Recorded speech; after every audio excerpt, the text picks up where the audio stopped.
Libraries throughout the world play a uniquely important role in this award, and to outline the background to this year's award, please welcome Dublin City Librarian and President of the Library Association of Ireland, Deirdre Ellis King.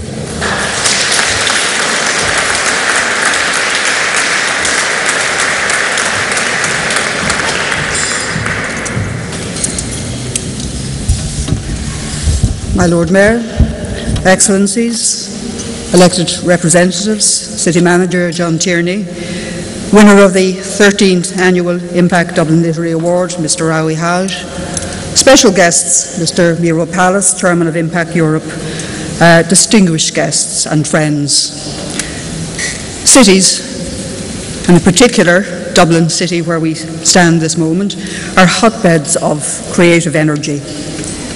They have a unique capacity to command, indeed you might say demand, an innovation of spirit which translates onto the urban landscape in diverse ways. In the case of Dublin, this translation can be identified by what seems to be a compelling instinct among many Dubliners to grapple creatively with the power of the written and indeed the spoken word.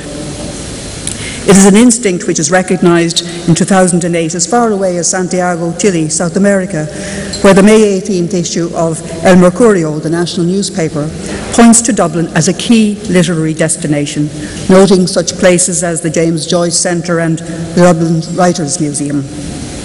It also identifies such writers of national and international renown as James Joyce, Oscar Wilde, W.B. Yeats, George Bernard Shaw, and Jonathan Swift. The names of these literary giants and others whom we're all proud to call Dubliners are recalled in the names indeed identifying your table placements this evening.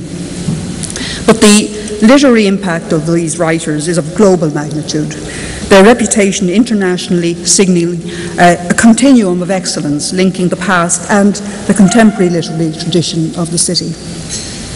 Literature continues today to epitomise the urban landscape of a city in which the written and spoken word is part of what we are as a people.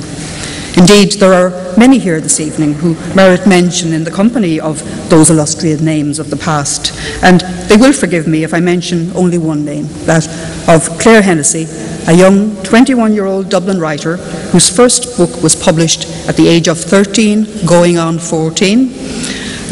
Her 8th book is due shortly, and what an inspiration she is to other young writers in Dublin and around the world. All Dubliners, I believe, are touched by words, have views about the meaning of words. They feel the power of words. They recognise the potential for words to influence and to effect change at both individual and societal levels. And perhaps following in the same vein as that heralded by Ptolemy I, who created the great Library of Alexandria, they see the value of libraries in effecting societal change through preservation of recorded knowledge for public access. And I might note particularly in a modern global context, we Dubliners and people in other cities whom we have touched through involving them in nomination to the IMPAC Dublin Award, see the value of encouraging access to the empowering tool of reading as a pathway to knowledge and above all to opportunity. In that sense, as we celebrate one very worthy winner, we equally celebrate our own values as people of a city in which literature permeates the very essence of the urban landscape, where it acts as a catalyst to stretch the boundaries of the creative mind. The IMPAC Dublin is part of an iconographic mosaic which makes Dublin a city of literature. The framework is one of creative energy which transcends borders of language and culture at global levels. In celebrating the enduring magic of the written word, the IMPAC Dublin plays a prestigious part in supporting continuity of the creative energy process through which Dublin, a city of literature, acts as a proactive agent to extend the boundaries of cultural excellence in an inclusive process. The process is one of giving and receiving, of sharing access to quality literature. Many Dubliners have assisted in the creation of the International IMPAC Dublin Literary Award. You, Lord Mayor, as patron of the award, and your predecessors, among them Member of the European Parliament, Gay Mitchell, at whose instigation, while Lord Mayor, a process leading to the initiation of the award was embarked upon. Other Lords Mayor and previous patrons present here this evening include Councillor Maurice Ahern, Councillor Michael Donnelly, Councillor Mary Freehill, Councillor Dermot Lacey and Councillor Vincent Jackson.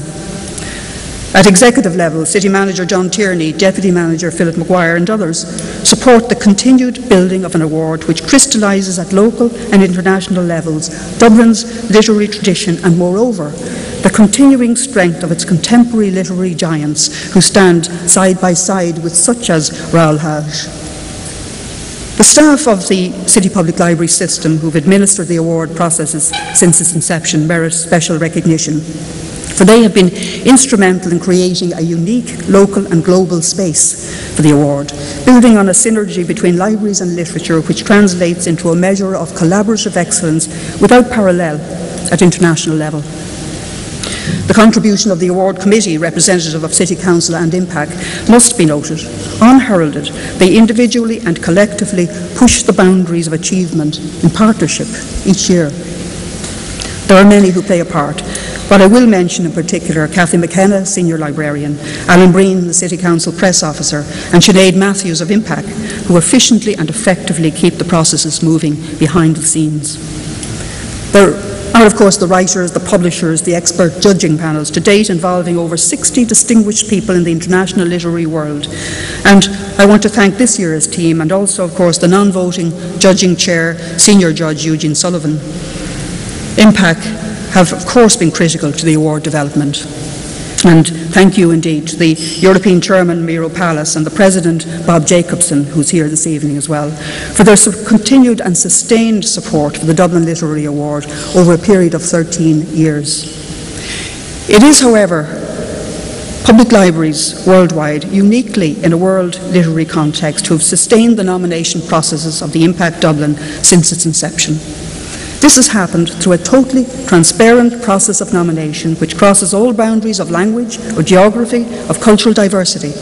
The process provides a context through which capital and major cities, regardless of the relative state of economic or political development within their own country or their own city, or the scale or scope of their library services, have been able to pursue a common objective to bring books and readers closer together.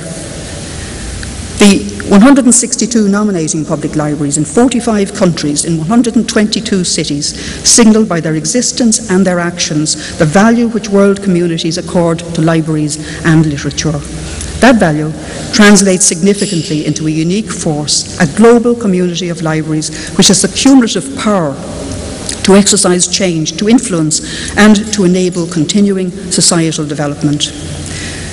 I do not underestimate, nor should anybody, the achievement undertaken by the Dublin City Library system in harnessing the unique strength of that global library community in the interest of promoting world literature through the IMPAC Dublin. Evidently, that force of participating libraries represents a winning combination from which, when coupled with an expert judging panel, this year's worthy winning title and author has emerged. Appropriately, a representative of that global community of public libraries, Mademoiselle Annie Gardan of the Bibliothèque Municipale de Lyon, joins us in celebration here this evening, and I would now, in conclusion, ask her to come forward and, on behalf of all nominating libraries worldwide, accept a citation which recognises their special contribution to the 2008 International IMPAC Dublin Literary Award. Thank you.